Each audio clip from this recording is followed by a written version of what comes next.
94.3 The Shark, everything that rocks. A great friend for the last 10 years to this radio station, to me, to us. Alan from Life of Agony, Alan from The Beauty of Horror. Alan Robert, how do we even address you anymore with all these projects you have going on? You could call me Al.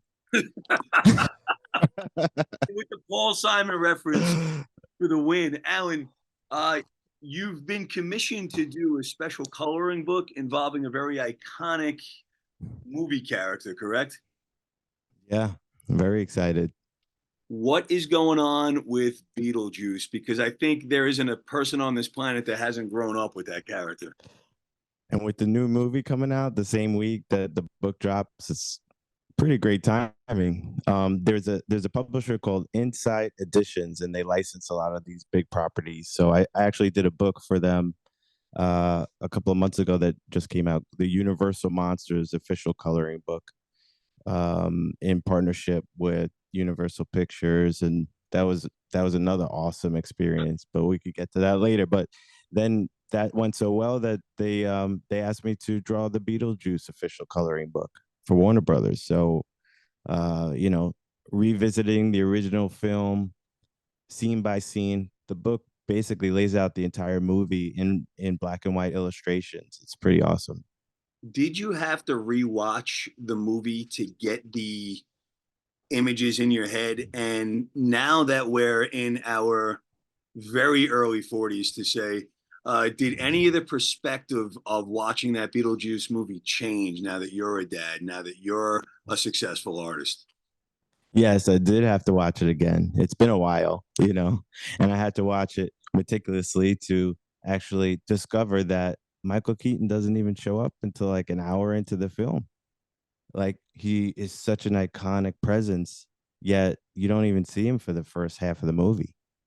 I think it's less than 20 minutes of screen time, right? Yeah, yeah. And it just mind blowing what he just burned into our brains forever, right? So, as somebody that is so elusive in the movie, how, as an artist, are you able to create that image on paper so that it pops out when we open the book? Well, part of like drawing these adult coloring books is not only taking the characters and the scenes and the settings from the movie to make them recognizable, but to also make them fun to color. And that's half the challenge because I've been doing the beauty of horror for so many years now.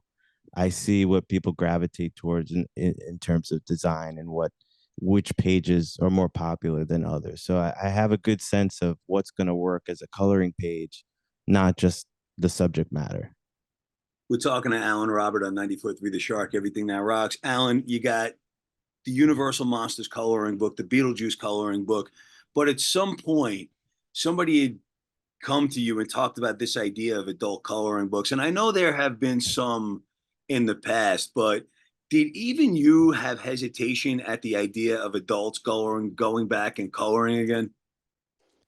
Well, these aren't the coloring books that we grew up on with the with the crappy newspaper, quality paper and giant, Bugs Bunny and whatever.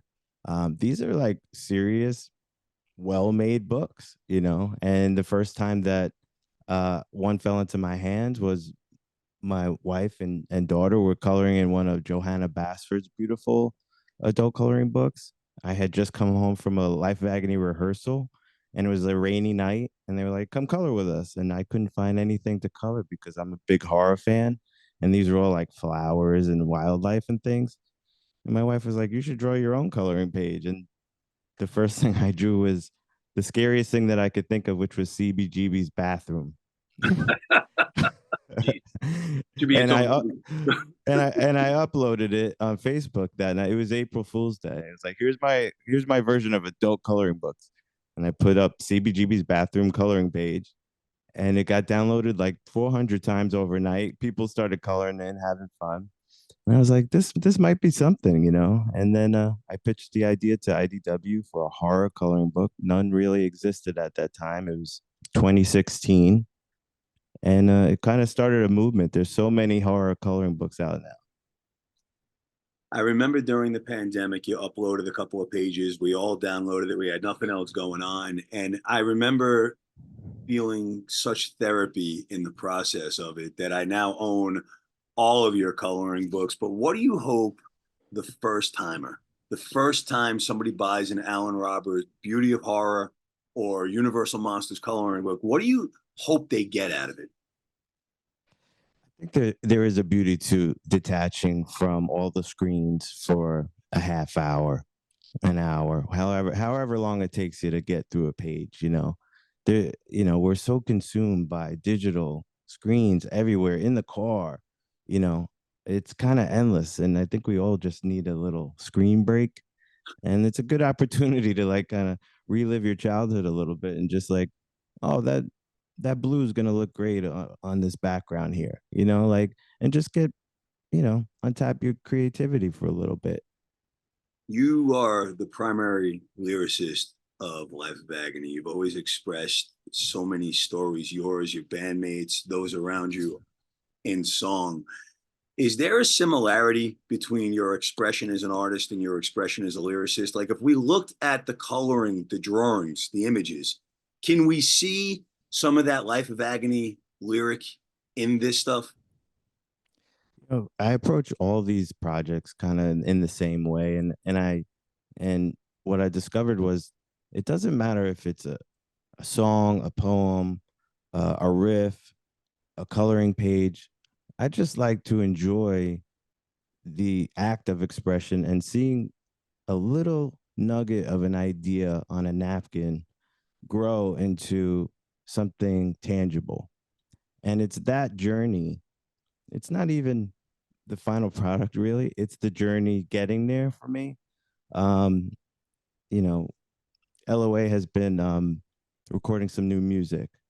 And pretty soon we're going to be dropping that bomb. And just the creation of it on all the steps that have taken, as a group, um, is so rewarding and fulfilling that I don't even care what happens when it comes out. It's just that journey to get there that is so satisfying. Somehow it's been 31 years since that first album came out. I don't know how, but yeah. We it's so crazy with this musical journey and this art journey. And every time we talk, you've got so many things going on. The Universal Monsters project came about because your artwork, your Beauty of Horror has become so synonymous with adult coloring books. What can we expect from this new Universal Monsters project?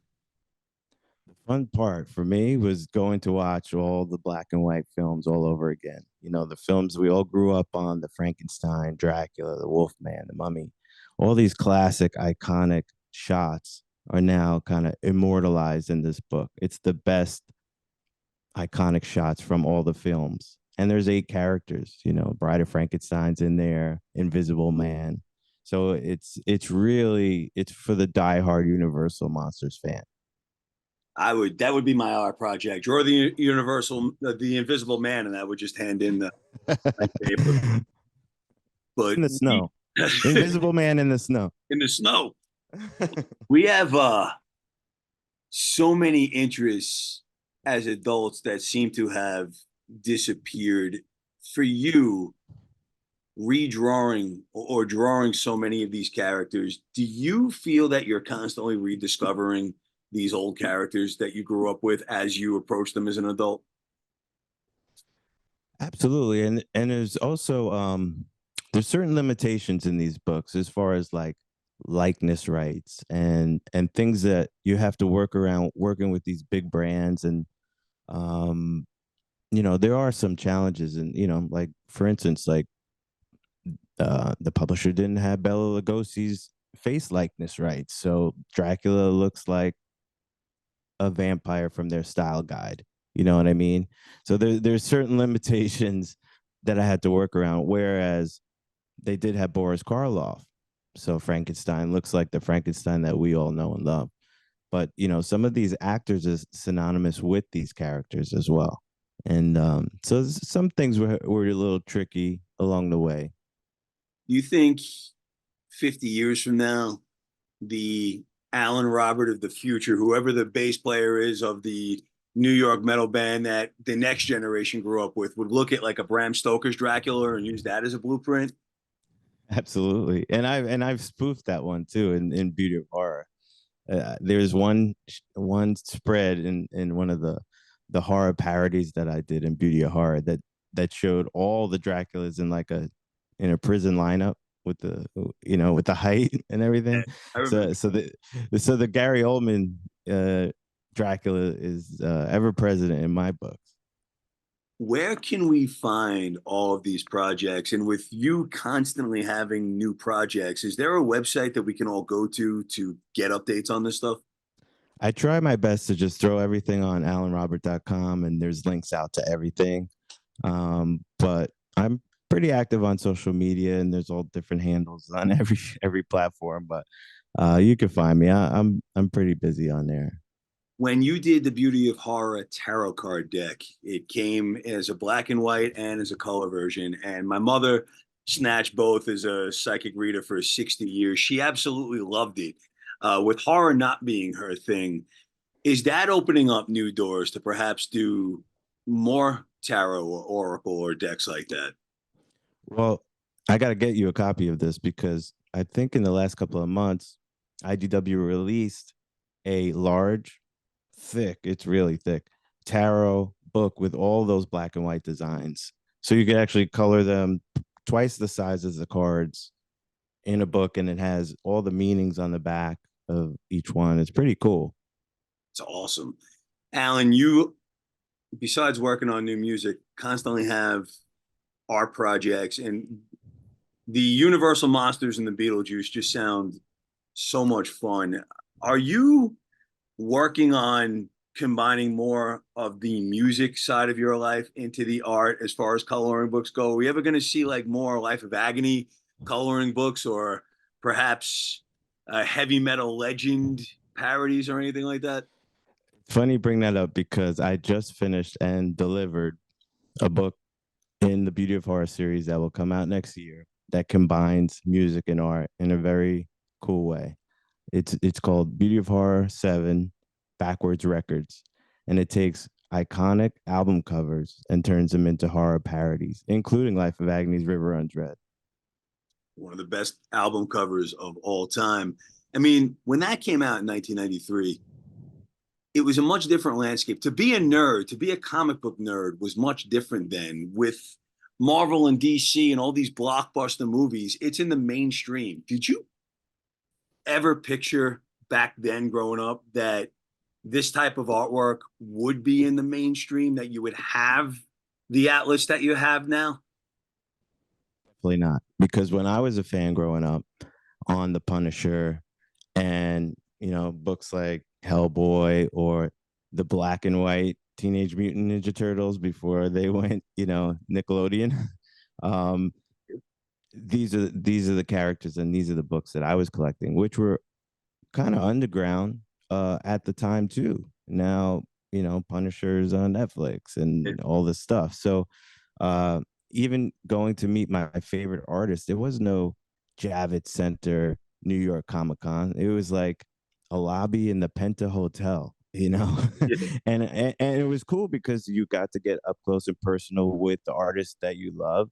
And I would hound them like a fan with stack of Punisher books to sign, hiring them to do commissions for me. And I got friendly with them over the years. In fact, when I went to school visual arts for college, I had the Mighty Thor illustrator, Walt Simonson, as a teacher, you know, and he ended up writing the intro to one of my graphic novels years later. And Mike Zeck, who drew the Punisher for Marvel, him too. Became friendly, and he wrote the intro to Wire Hangers, my first graphic novel with IDW. It's interesting. We will be interviewing Ronda Rousey in a little bit. She just wrote her own graphic novel. I just think it's so cool that so many adults from so many different avenues, you from heavy metal, UFC, like everybody is experiencing their artistic side. And I think you have a lot to do with helping to open some of those doors. Hope so. it's kind of cool. I took my wife to go see a taping of The Late Show with Stephen Colbert for her birthday, and Keanu Reeves was a guest, and he was talking about his Berserker comic book series, and then also he just put out a novelization of that as well with a co-writer. And it's surprising to see, there's a lot of big stars that are still into this from their childhood and want to tell their own stories through the medium. I think it's great. Alan, I wish you luck with all these projects. I know you're on a tight schedule, but I do want to ask one more question before we wrap up. I'm sure we'll be talking. You got so much stuff going on. I'm sure we'll be talking soon. But with all of this, the artwork, the music, what do you think the one thing that you would want to leave behind as a legacy is? Alan Robert, he did this, he did that. What do you think? What do you hope people get from your art, all of it, when they see it? Quite honestly, I consider myself a dad first and foremost.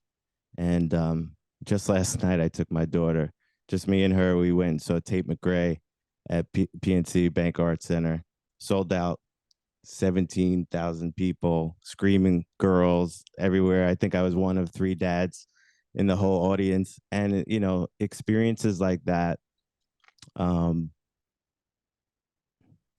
it's incomparable to any kind of success in art or music, really.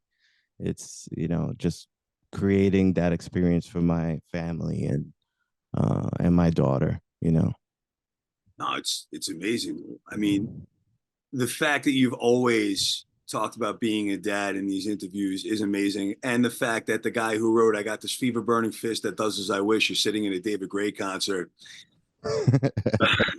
I'm a tater tot, officially tater tot. Listen, brother, it's always a blast to talk to you. It's alanrobert.com to find out about all of it, right? Absolutely. Yep. Brother, much love. We will talk soon. Thanks, man. Take care, brother.